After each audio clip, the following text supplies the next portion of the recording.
जनमत की पुकार में आपका स्वागत है। बारिश ने खोली बीजेपी सरकार के दावों की पोल, जैसा आक्षेप करते अंकुश नारंग। आम आदमी पार्टी ने दिल्ली में हुई भारी बारिश के बाद हुए जल भराव को लेकर बीजेपी सरकार पर तीखा हमला बोला है। एमसीडी में नेता प्रतिपक्ष अंकुश नारंग ने कहा कि कुछ ही देर की बारिश में बीजेपी सरकार के जल भराव नहीं होगा, जैसे सारे दावे बह गए और पूरी दिल्ली पानी पानी हो गई।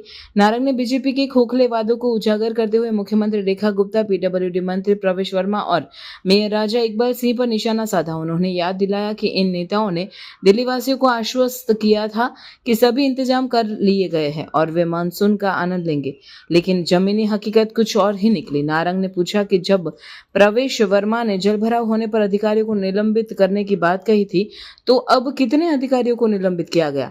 अंकुश नारंग ने पीडब्ल्यूडी की सड़कों पर जलभराव की तस्वीरें दिखाते हुए दावा किया कि मुख्यमंत्री के अपना शालीमार बाग, विधानसभा, धौला कुआं, संगम विहार, नजफगढ़, मुस्तफाबाद, नारायण गांव, शाहदरा और कश्मीरी गेट सहित पूरी दिल्ली में भारी जलभराव हुआ।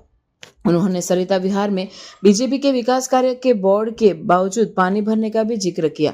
अंकुश नारंग की पूरी बात सुनिए। सब पत्रकार बंधुओं का हार्दिक स्वागत है, अभिनंदन है। आज दो मुद्दे हैं और दोनों एमसीडी के मुद्दे हैं। पहला तो अभी हाल फिलहाल में आपने देखा, आज और कल दिल्ली के अंदर बरसात हुई।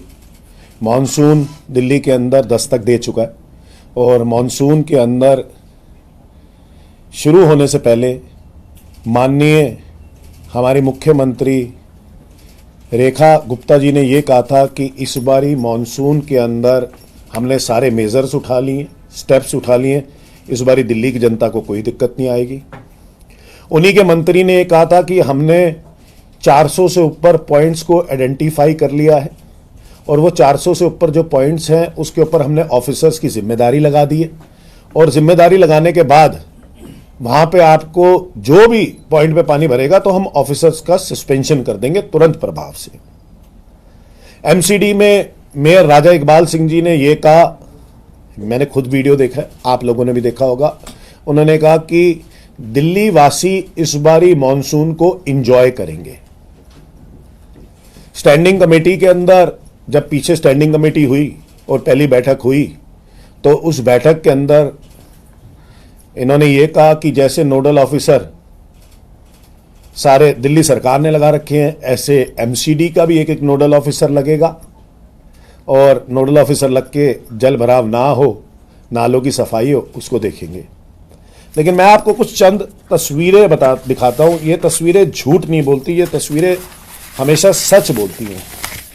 ये है माननीय मुख्यमंत्री रेखा गुप्ता जी की अपनी विधानसभा शालीमार बाग की तस्वीर, जहां पे आप देख सकते हैं कि जल कैसे बह रहा है। इसके वीडियो भी काफी अपलोड हुए सोशल मीडिया पे। ये है धौला कुआं की तस्वीर। बारिश रुक चुकी थी लेकिन फिर भी जल भराव खत्म नहीं हुआ। ये पीडब्ल्यूडी के हैं, सड़कें हैं जिनकी मैं तस्वीरें आपको दिखा रहा हूं। ये है संगम विहार की तस्वीर, जहां पे फिर से भाजपा का एमएलए है। ये संगम विहार के अंदर लोग डूब रहे हैं। ये है नजफगढ़ की तस्वीर, आप नजफगढ़ की तस्वीर देख सकते हैं। ये है मुस्तफाबाद की तस्वीर, जहां पर बच्चा कश्ती चला रहा है। बड़ा शौक था वाजपेयियों को कश्ती चलाने का, बोट चलाने का, वैसे ही एक बोट बच्चा भी चला रहा है, एंजॉय कर रहा है बारिश के अंदर। यह है नारायणा गांव की तस्वीर। नारायणा गांव के अंदर बाइक निकल रही है लेकिन टायर पूरा डूबा हुआ है।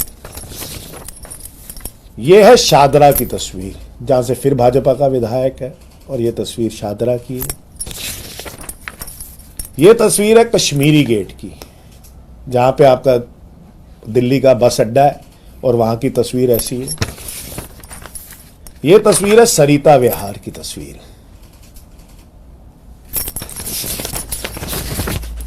ये देखिए, ये तस्वीर तो कितनी शानदार है। इसके अंदर भाजपा का एक बोर्ड लगा हुआ है, इसके अंदर लिखा हुआ है यह विकास का कार्य इस नेता के द्वारा कराया जा रहा है। और देखिए पानी भरा हुआ है इसके अंदर। कितनी शानदार तस्वीर है ये। और देखिएगा कि इसका विकास का कार्य ये नेता द्वारा कराया जा रहा है। ये भाजपा का चुनाव चिन्ह इसके ऊपर लगा हुआ है और ये बोर्ड लगा हुआ है। ये है मुंडका की तस्वीर कि मुंडका के अंदर ऐसा हुआ। रिपोर्ट्स मैंने आपको विभिन्न विभिन्न इलाकों की पूरी दिल्ली की तस्वीरें दिखाई। काफी सारी तस्वीरें मैं आपको दिखा भी नहीं पाया। ये पीडब्ल्यूडी की रोड्स का हाल है। पीडब्ल्यूडी की रोड सारी जगह से भरी हुई थी। इन्होंने कहा हमने इतने पॉइंट आइडेंटिफाई कर लिए। साथ में एमसीडी की गलियां भी भरी हुई थी। अगर मैं आपको रिपोर्ट्स दिखाऊं कि इन्होंने जो रिपोर्ट्स पब्लिश की, उस रिपोर्ट्स के अंदर इन्होंने कहा प्रेस ट्रस्ट ऑफ इंडिया की न्यूज है, पीटीआई की, आप ही की अपनी न्यूज है, काफी विभिन्न अखबारों में हुई थी।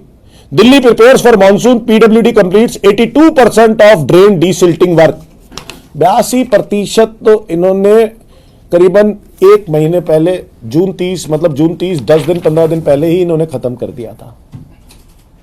82% तो हो गए थे। अभी तो आप रिपोर्ट लो तो अगर बारिश ना होती तो ये कहते हमने तो 100% भी पार कर दिया। तो ये इन्हीं की अपनी रिपोर्ट है। ये मैं आपको एमसीडी की रिपोर्ट दिखा रहा हूं कि ना सिर्फ पीडब्ल्यूडी की सड़कें भरी हुई थी, बाकी सारी गलियां दिल्ली के अंदर भरी हुई थी।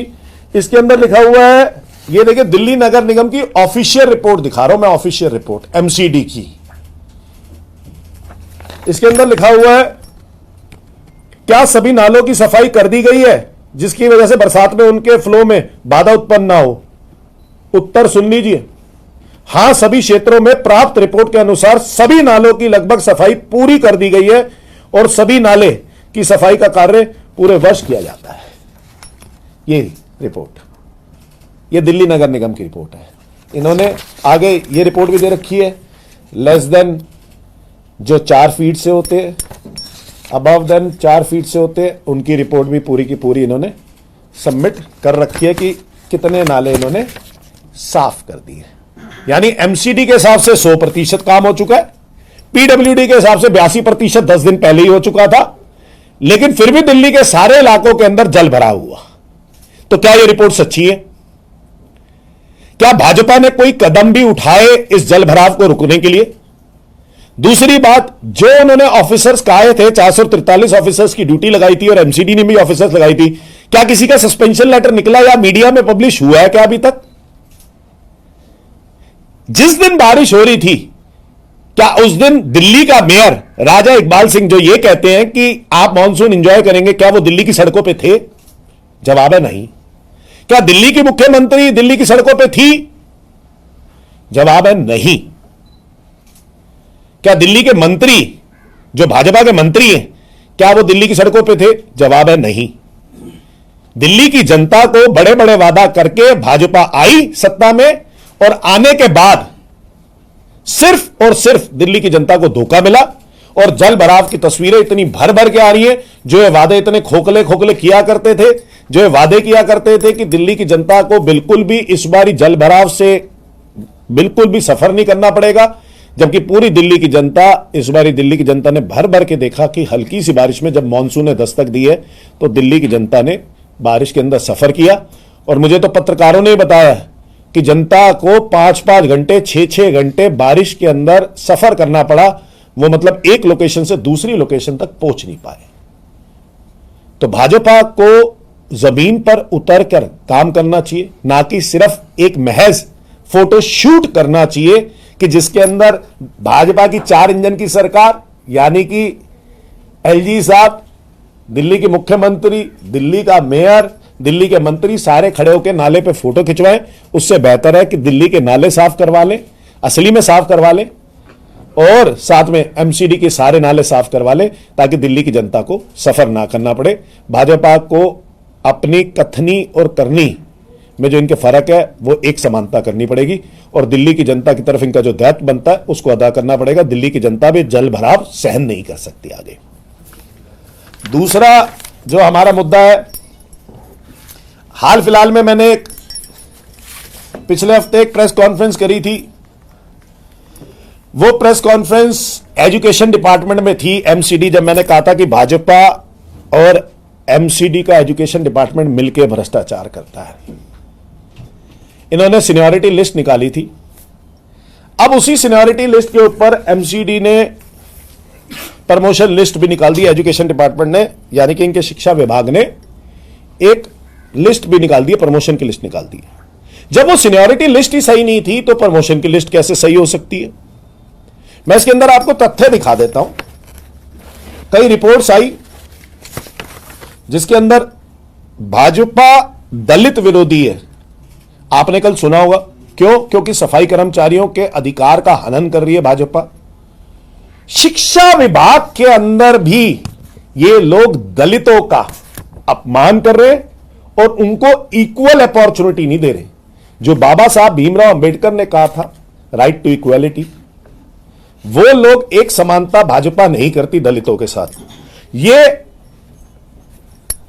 आप देखना, टीचर्स वेलफेयर एसोसिएशन ने ये जमा करवाई है अपनी चिट्ठी नेशनल एससी एसटी कमीशन को। ये चिट्ठी जमा कराई है कि हमारे साथ भेदभाव हुआ है, हमारे लोगों के साथ भेदभाव हुआ है और हमें प्रमोशन की लिस्ट में, जबकि हम डिजर्व करते थे, हमें प्रमोशन की लिस्ट में नहीं रखा गया। मैं आपको इसके उदाहरण भी दिखा दूंगा। कई अखबारों में भी आया, निगम के प्रिंसिपल पदों पर हुई पदोन्नति के आरक्षण नियमों के सरेआम अनदेखी करने के टीचर्स एसोसिएशन ने लगाया आरोप। निगम के प्रिंसिपल पदों पर हुई पदोन्नति के आरक्षण नियमों में सरेआम अनदेखी के टीचर्स एसोसिएशन ने लगाए आरोप। ये देखिए, सारे न्यूज़पेपर्स में भी छपी हुई है जो एसोसिएशन ने बेसिकली आरोप लगाए। और उस एसोसिएशन ने किस बेसिस पे आरोप लगाए मैं आपको बता देता हूं। ये तथ्य आप जरूर भाजपा से भी पूछिएगा, मेयर राजा इकबाल सिंह जी से भी पूछिएगा। कागज पूरे साफ साफ सच बोलते हैं, फैक्ट्स बोलते हैं, और मैं उन्हीं कागजों के बेसिस पे, इन्हीं की रिपोर्ट्स के हिसाब से मैं आपको दिखा रहा हूं। 18,590 एक केस है जी, जिनका नाम है, टीचर का नाम है रुचिका। ज्वाइनिंग है मार्च 1998 की। ये रही लिस्ट 18,590। इसी की लिस्ट के अंदर आप लिस्ट ले लीजिएगा, ये इन्हीं की लिस्ट है, सीनियरिटी की लिस्ट है। और 18,591 नंबर है सुनीता जी का, जिनकी ज्वाइनिंग है 1997 फरवरी की। सेम कैटेगरी के, लेकिन एक वर्ष पहले जिसने डेट ऑफ ज्वाइनिंग करी उसको नीचे रखा गया और एक वर्ष बाद जिसने ज्वाइनिंग करी उसे ऊपर रखा गया। यह आपको एक उदाहरण दे देंगे, बहुत बेहतरीन उदाहरण देते हैं। यह कहेंगे हमने मेरिट रैंक के हिसाब से रख लिया। अब मैं आपको बता दूं मेरिट रैंक कैसे कह रहे। आपने सुना होगा DSSB, जो एक बोर्ड है जिसके हिसाब से ये मेरिट्स बनाते हैं।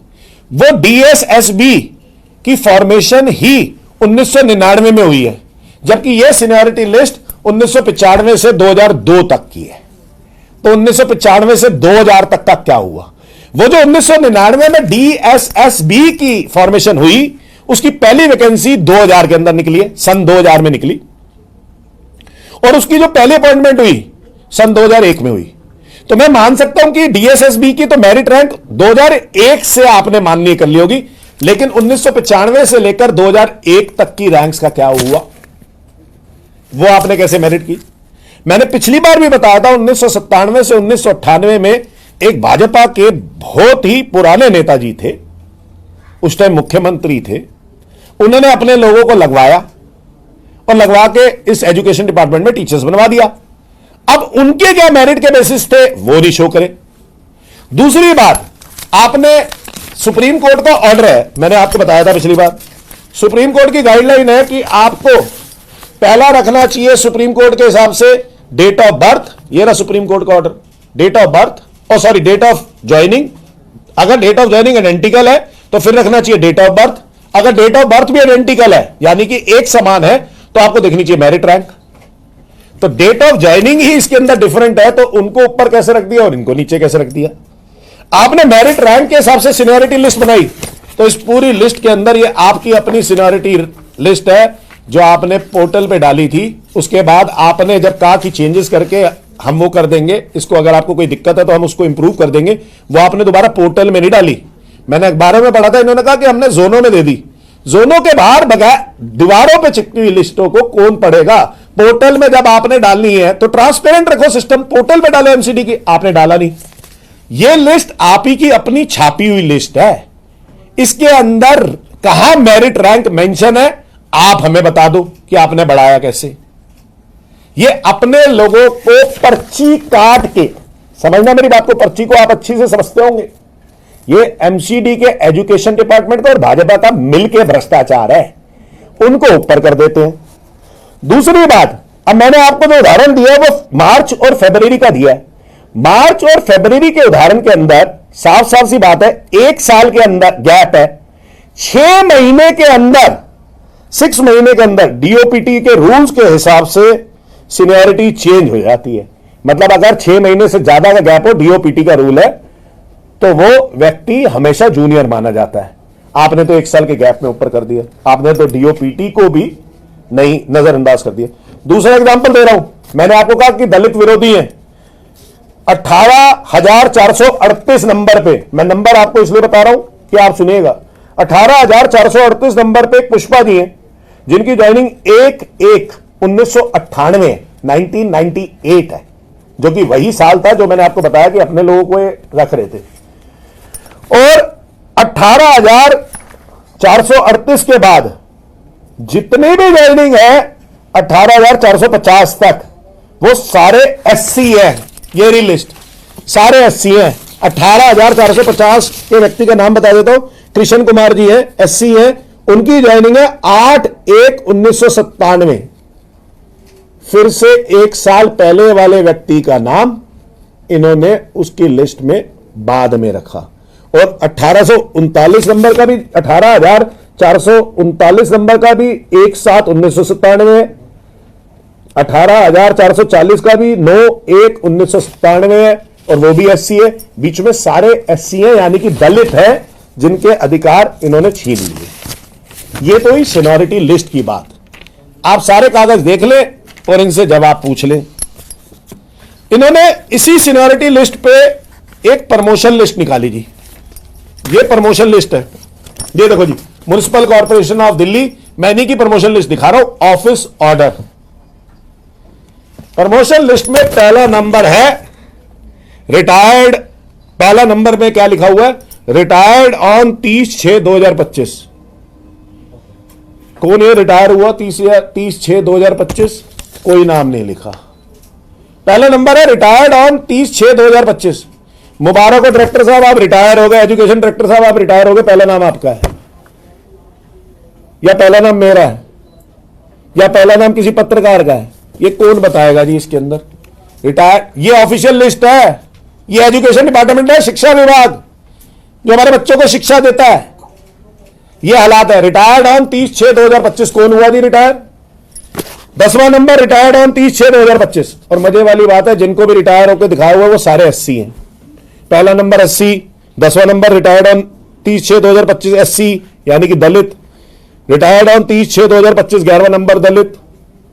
कौन है ये लोग, कौन है, कौन रिटायर हुए? आपको नाम पता चल रहा है इसके अंदर? नहीं पता चल रहा। ये सीनियरिटी लिस्ट के अंदर सीनियरिटी नंबर कहां पर है? आपने लिस्ट, अंकुश नारंग नाम है इसके अंदर, और एक प्रमोद कुमार नाम है। प्रमोद कुमार जी इस लिस्ट में अपना नाम देख के खुश हो गए, लेकिन क्या उनको पता है कि अंकुश नारंग उनसे सीनियर है कि नहीं है? इसमें सीनियरिटी लिस्ट में सीनियरिटी नंबर किधर है? कैसे कोई वेरीफाई करेगा कि इसके अंदर कि वो सीनियर है भी कि नहीं है? इसके अंदर बड़े महत्वपूर्ण चीज है जी। 18,000 नंबर लिख लीजिएगा, मैं सारे तथ्य के साथ बता रहा हूं। इसके अंदर 18,517 नंबर मैं आपको दिखा रहा हूं, 18,517 नंबर सुन लीजिएगा। 18,517 नंबर जिसका है इस लिस्ट के हिसाब से, वो है जी एक एसटी, यानी कि शेड्यूल्ड ट्राइब है, ठीक है। उनका नाम है हरि मोहन मीना जी। और 18,518 पे चंद्रपाल सिंह जी है, 18,519 पे जगवीर सिंह जी है, यानी कि 18,517 वाला व्यक्ति सीनियर था। 18,517 वाले व्यक्ति को इन्होंने प्रमोट नहीं किया, 18,518 वाले को प्रमोट कर दिया, 19 को प्रमोट कर दिया। ये आपके सामने सीनियरिटी की लिस्ट। ये सीनियरिटी की लिस्ट जो एमसीडी ने छापी, उसके हिसाब से प्रमोशन करी। तो जब सीनियरिटी की आपकी लिस्ट में 18,517 हरिमोहन मीना जी का है, तो उनका नाम प्रमोशन की लिस्ट में क्यों नहीं आया और उनके नीचे वाले का प्रमोशन में कैसे लिस्ट में नाम आ गया? बहुत बढ़िया जी। हरिमोहन जी ने इसके ऊपर चिट्ठी लिखी कि जी मेरा नाम ही नहीं आया। वो चिट्ठी की भी कॉपी मैं आपको दिखा देता हूं, वो आप चिट्ठी की भी कॉपी देख लीजिए।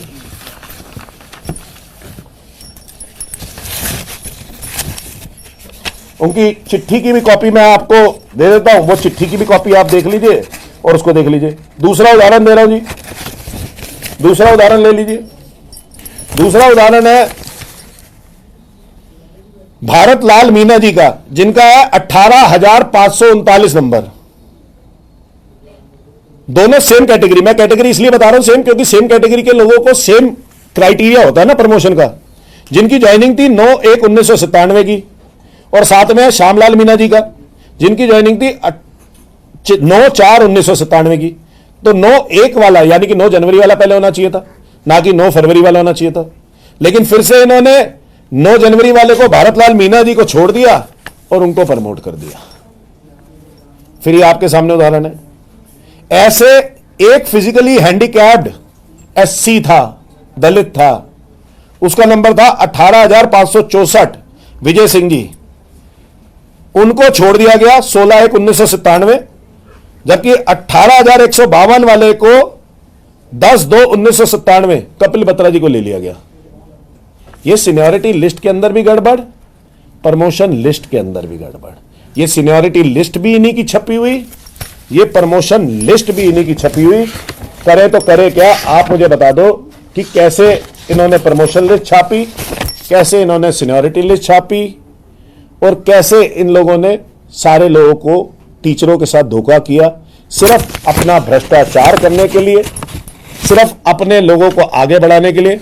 अगर इसके जवाब मेयर राजा इकबाल सिंह या फिर एजुकेशन डिपार्टमेंट वाले दे सके तो बिल्कुल लीजिएगा, लेकिन मैं साफ साफ ये बता रहा हूं कि सीनियरिटी लिस्ट देख के और ये सारी लिस्टें देख के, इनकी अपनी लिस्टें देख के, प्रमोशन की लिस्ट देख के साफ साफ क्लियर बात है कि भाजपा और शिक्षा विभाग की, एमसीडी के शिक्षा विभाग की मिलीभगत, साथ साथ मिलकर ये भ्रष्टाचार कर रहे हैं, एक साथ मिलकर भ्रष्टाचार कर रहे हैं। और ऐसे अगर भ्रष्टाचार चलता रहा, और शिक्षा वो विभाग है जो हमारे बच्चों के लिए बुनियाद रखता है, जो हमारे बच्चों की नींव होती है, हमारे देश का भविष्य बनता है, जिससे उसके अंदर इतना भ्रष्टाचार करेंगे। मैंने आपको तथ्यों के साथ, नंबर के साथ, एक एक नंबर के साथ आपको प्रॉब्लम्स बताई जो इनकी लिस्टों के अंदर है। और उम्मीद करता हूं कि इस एमसीडी डिपार्टमेंट में, एजुकेशन डिपार्टमेंट में और इस एमसीडी में कोई बदलाव आएगा। ये सिर्फ कागजी गलत रिपोर्टें देने की बजाय, अगर मुझे लगता है कि ये ज़्यादा अच्छा हो कि ज़मीन पे उतर के काम कर लें, लोगों से कुछ समझ लें, भ्रष्टाचार बंद कर दें, तो एमसीडी का भी भला हो जाएगा। धन्यवाद, बहुत बहुत शुक्रिया। अगर आपने हमारा अभी तक चैनल सब्सक्राइब नहीं किया है तो कृपया चैनल सब्सक्राइब कर लें, लाइक करें, शेयर करें, कमेंट करें। तो मिलते हैं फिर किसी और खबरों के साथ। नमस्कार।